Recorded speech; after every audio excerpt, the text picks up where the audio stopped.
मार्गशीर्ष मास की कथा। अध्याय 3। दोस्तों, महायज्ञ की समाप्ति के बाद राजा और उनकी प्रजा ने मार्गशीर्ष मास की पूजा अर्चना की अद्भुत शक्ति और भगवान विष्णु की कृपा का अनुभव किया।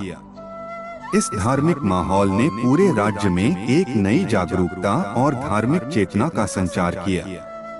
अब राजा ने यह तय कर लिया कि इस पूजा की परंपरा को और भी अधिक विस्तारित करेंगे और इसे पूरे राज्य के लोगों के जीवन का अभिन्न हिस्सा बनाएंगे। मार्गशीर्ष मास के सफल आयोजन के बाद राजा ने अपने राज्य में धर्म और संस्कारों की पुनः स्थापना की दिशा में नए कदम उठाए। उन्होंने यह निश्चय किया कि हर वर्ष मार्गशीर्ष मास की शुरुआत से पहले राज्य के हर गांव और शहर में धार्मिक अनुष्ठान आयोजित किए जाएंगे। इन अनुष्ठानों का उद्देश्य समाज के सभी वर्गों को धर्म के प्रति जागरूक करना और उन्हें मार्गशीर्ष मास की महिमा से अवगत कराना था। राजा ने राज्य के विद्वान ब्राह्मणों और धर्माचार्यों को बुलाकर यह निर्देश दिया कि वे गांव-गांव जाकर लोगों को भगवान विष्णु की पूजा का महत्व समझाएं और मार्गशीर्ष मास के दौरान उनके घरों में धार्मिक ग्रंथों का पाठ करें।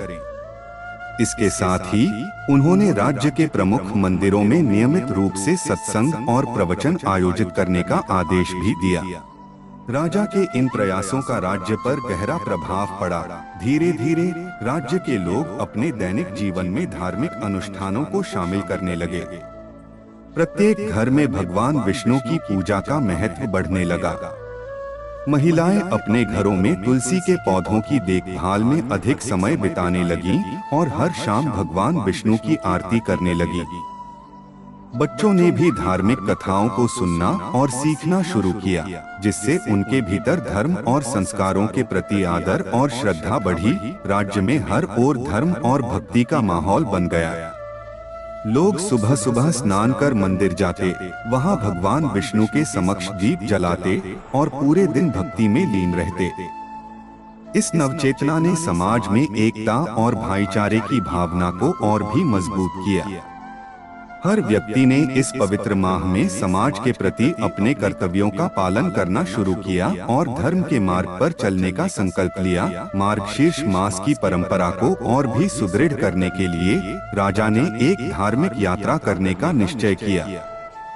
वे अपने राज्य के प्रमुख मंदिरों का दौरा करना चाहते थे, ताकि वे स्वयं लोगों से मिलकर उनके धार्मिक अनुभव सुन सकें और उन्हें मार्गशीर्ष मास की महिमा के प्रति प्रेरित कर सकें। इस धार्मिक यात्रा के दौरान राजा ने हर गांव और शहर में लोगों से मुलाकात की। उन्होंने देखा कि कैसे मार्गशीर्ष मास की पूजा ने लोगों के जीवन में सकारात्मक परिवर्तन लाए हैं। उन्होंने हर गांव में भगवान विष्णु की प्रतिमा के समक्ष विशेष पूजा आयोजित की और वहां की जनता के साथ मिलकर भगवान की आराधना की। इस यात्रा ने राज्य के हर कोने में धर्म और भक्ति की एक लहर उत्पन्न कर दी। राजा की इस धार्मिक यात्रा के पश्चात राज्य में खुशहाली और समृद्धि की लहर दौड़ गई। लोगों ने अपने खेतों में अधिक मेहनत करना शुरू कर दिया और फसलें पहले की तुलना में अधिक अच्छी होने लगी। व्यापारियों ने अपने व्यवसाय में ईमानदारी और धार्मिकता का पालन करना शुरू किया, जिससे राज्य की अर्थव्यवस्था में भी सुधार हुआ। राजा ने यह अनुभव किया कि मार्गशीर्ष मास की पूजा ने न केवल राज्य की धार्मिक स्थिति को सुदृढ़ किया है, बल्कि समाज की सामाजिक और आर्थिक स्थिति में भी सुधार लाया है।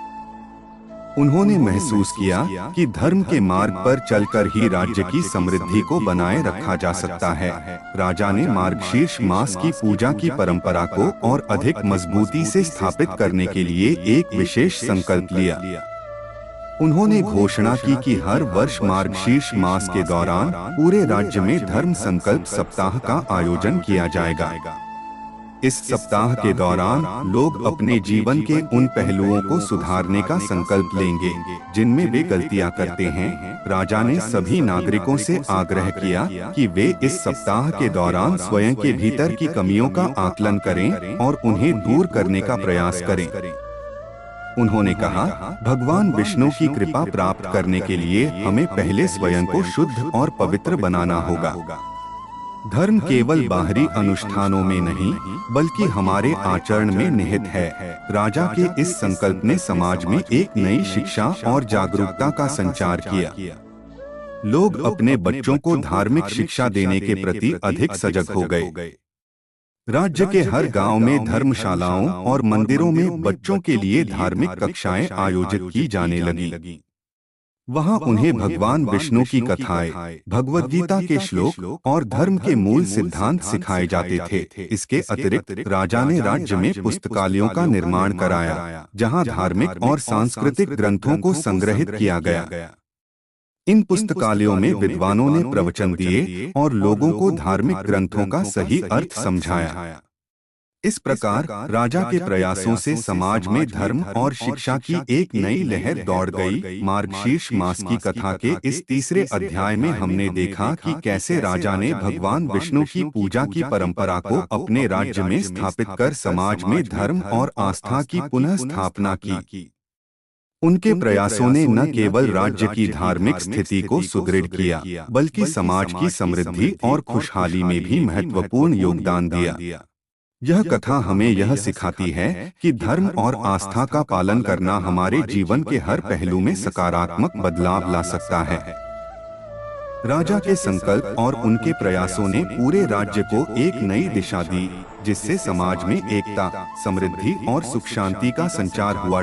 अध्याय 3 समाप्त। अगले अध्याय में जानेंगे कि कैसे राजा ने अपने राज्य की धार्मिक परंपराओं को और भी विस्तारित किया और समाज में धर्म का महत्व स्थापित करने के लिए और क्या-क्या उपाय किए।